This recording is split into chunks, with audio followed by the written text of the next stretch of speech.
প্রশাসনের অনুমতি নিয়ে এটা ইসমাইল কাকা ওই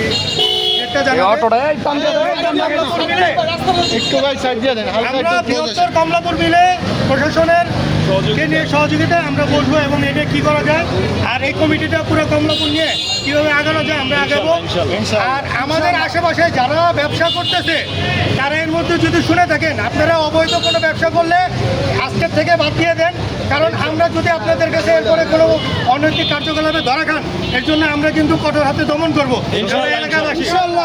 সুতরাং আপনারা চুরি চাঁদাবাজি আমরা যেখানে দেখবো আমরা সেখানেই ধরবো এবং সেখানে আমরা প্রতিরোধ করবো। আমরা যেমন কোনো কিছু না দেখি দেখে না দেখার ভান করে আমাদের সবারই এটা করতে হবে নৈতিক দায়িত্ব, যে কোনো অপরাধ হলে সেখানে প্রতিবাদ করা। আর এখন যখন আমরা সংগঠিত একসাথে হয়েছি ইনশাল্লাহ আমরা সব সময় একসাথে থাকবো।